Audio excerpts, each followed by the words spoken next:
दैनिक जागरण का संपादकीय डिक्टेशन। गति 110 शब्द प्रति मिनट। स्टार्ट होगा 5 सेकेंड बाद।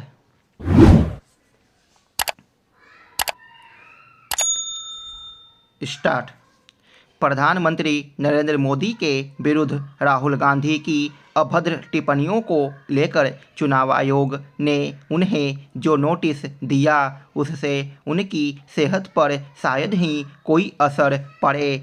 इसके आसार इसलिए नहीं क्योंकि आयोग ऐसे नेताओं के खिलाफ कोई ठोस कार्रवाई करने में समर्थ नहीं जो चुनावों के दौरान अपने विरोधियों के प्रति अभद्र भाषा का इस्तेमाल करते हैं। अधिक से अधिक यही हो सकता है कि चुनाव आयोग राहुल गांधी को चेतावनी देने के साथ भविष्य में उन्हें संयमित रहने की हिदायत दे।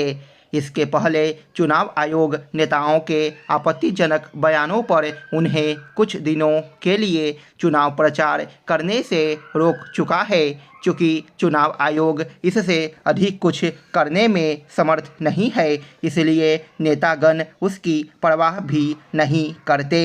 वे तब भी नहीं चेतते जब उन्हें अपने आपत्तिजनक बयानों के चलते राजनीतिक रूप से नुकसान उठाना पड़ा है। राहुल गांधी इससे अनभिज्ञ नहीं हो सकते कि इसके पहले उन्होंने प्रधानमंत्री के खिलाफ जब भी अभद्र भाषा का इस्तेमाल किया उन्हें उसका राजनीतिक रूप से नुकसान ही उठाना पड़ा।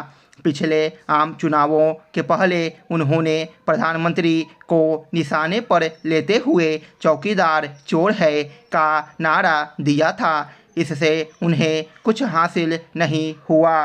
पता नहीं राहुल गांधी को यह क्यों लगता है कि वह प्रधानमंत्री के प्रति अभद्र भाषा का इस्तेमाल करके उनकी छवि को खराब करने में सक्षम हो जाएंगे। ऐसा लगता है कि उनके सहयोगी और रणनीतिकार उन्हें यही समझाते हैं कि वह प्रधानमंत्री के प्रति आपत्तिजनक बयान देकर देश की जनता का ध्यान अपनी ओर आकर्षित करने में सफल होने के साथ लोकप्रिय हो जाएंगे। वह और उनके रणनीतिकार कुछ भी सोचते हों, देश की जनता उस तरह की भाषा पसंद नहीं करती जैसी राहुल गांधी प्रधानमंत्री के प्रति इस्तेमाल करते रहते हैं। राहुल गांधी जैसे नेता को यह शोभा नहीं देता कि वह प्रधानमंत्री को पनौती करार दें और वनडे विश्व कप फाइनल में भारतीय टीम की हार के लिए उन्हें जिम्मेदार ठहराएं, लेकिन वह अपनी आदत से बाज नहीं आ रहे हैं। उन्होंने प्रधानमंत्री को जेब कतरा भी करार दिया। इसके अलावा उन्होंने लोगों को यह भी समझाने की कोशिश की कि आप जो कुछ भी खरीदते हैं उसका पैसा सीधे अडानी की जेब में चला जाता है। उनकी ऐसी बेतुकी बातों से उनके समर्थक भले ही खुश हो जाते हों, लेकिन इससे आम जनता को यही संदेश जाता है कि वह राजनीतिक रूप से अभी भी परिपक्व नहीं हो सके हैं। राहुल गांधी बेतुके आरोप लगाने के साथ जिस तरह भद्दी भाषा का उपयोग करते हैं उससे वह अपना और साथ ही कांग्रेस का नुकसान ही कर रहे हैं। विडंबना यह है कि कांग्रेसी नेता राहुल गांधी के अभद्र बयानों का बचाव और समर्थन करते हैं। इससे यदि कुछ साबित होता है तो यही कि कांग्रेस राजनीतिक और साथ ही वैचारिक रूप से भी खोखली होती जा रही है। मगध प्रमंडल के सबसे बड़े सरकारी अस्पताल में पिछले 10 महीने में इलाजरत 848 बच्चों की मौत ने कई सवाल खड़े किए हैं। अनुग्रह नारायण मेडिकल कॉलेज एवं अस्पताल के ये आंकड़े चिकित्सा और पोषण के लिए किए जा रहे उपायों पर पानी फेरते नजर आ रहे हैं।